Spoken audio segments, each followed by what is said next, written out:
Gününüz xeyirli olsun uşaqlar. Elektromanit dalğaları, elektromanit dalğası şkalası mövzusunun öyrəndiklərinizi tətbiq edin və öyrəndiklərinizi yoxlayın hissəsindəki tapşırıqlara baxaq. Birinci sualda deyir, aşağıdakı elektromaqnit şüalanma növlərindən hansının dalğa uzunluğu ən qısadır? Mövzu izahında sağda belə bir cədvəl verilmişdi və orada müəyyənləşdirilmişdi ki, birinci gələnin dalğa uzunluğu daha böyük idi, amma tezliyi kiçik idi. Amma daha sonra gələnlərin isə dalğa uzunluğu kiçik idi, amma tezliyi böyük idi. Və o sıralama yəqin ki, yadınızdadır. Aşağıda bir cədvəl verilib, istəyirsiniz onun üzərində göstərim. Birinci gələn radio dalğalar idi. Sonra ortada kiçik hissəyə görünən işıq idi. Və daha sonra ən sonda gələn isə qamma şüalanma idi. Və qamma şüalanma ən kiçik dalğa uzunluğuna malik idi. Amma tezliyi isə ən böyükdür.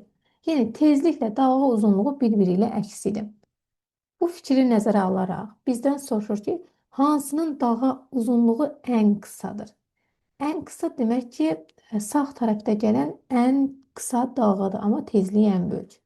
O da uyğun gəlir qamma şüalanmaya. İkinci sual. 500 kHz tezliyində yayımlanan radiostansiyanı eşitmək üçün radio qəbul edici hansı dalğa uzunluğuna köklənməlidir? Gəlin yazaq. Tezliyi nə qədərdir? 500 kHz-dir. Bu da bərabərdir 500 vurulsun 10 üstü 3 Hz. Və daha sonra deyir ki, hansı dalğa uzunluğuna köklənməlidir? Lambda bərabərdir sual işarəsinə.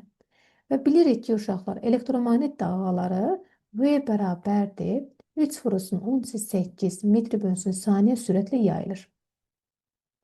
İndi biz sürətin düsturunu bilirdik ki, V bərabər edir lambda vurulsun nöyə. Buradan lambdanı tapsaq, bərabərdir V bölünsün nöyə. İndi gətirib hamısını yerinə qoyacaq uşaqlar. V'miz nə qədər idi? 3 vurulsun 10 üstü 8 bölünsün. Nüyumuzun da qiyməti 500 vurulsun 10 üstü 3. Bunu belə də yaza bilərdik. İstəyirsiniz yazım açıqlamasını, amma bir dəfəlik də hesablamaq olardı. Bax, 3 vurulsun 10 üstü 8 bölünsün. 5 vurulsun 10 üstü 5. Çünki bu 2 dənə sıfırı qoydum bu 3-ün üzərinə. Xısar getdi, burada qaldı. Deməli, burada edir yuxarıda 3000 bölünsün 5'ə. Bu da edir 600.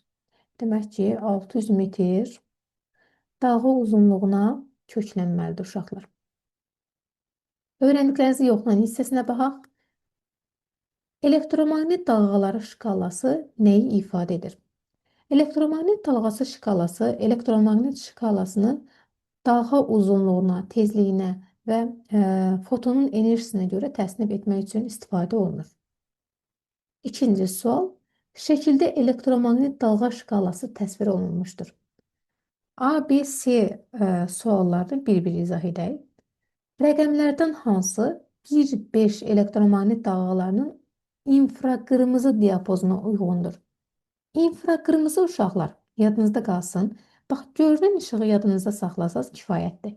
Görünən işığın sağ tərəfindəki ultra qırmızıdır. Bax, bu hissəsindəki ultra qırmızıdır. Amma sol tərəfindəki isə infraqırmızıdır. O zaman bizdən soruşur ki, infraqırmızı diapazona uyğundur. Bax, onda uyğun olacaq 2. Yazaram 2. Rəqəmlərdən hansı 1-5 elektromaqnit dalğalarının ultrabənövşəyi diapazonuna uyğundur?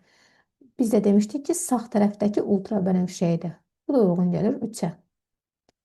Rəqəmlərdən hansı elektromaqnit dalğalarının radiodalğa diapazonuna uyğundur? Radiodalğa ən böyük dalğa uzunluğuna malik idi. O da uyğun gələcək 1-ə. Bunu da yazarıq bu hissəyə. Belə uşaqlar, bu şəkildə sizinlə öyrəndiklərinizi tətbiq edin və öyrəndiklərinizi yoxlayın hissəsindəki tapşırıqlara baxdıq. Sağ olun.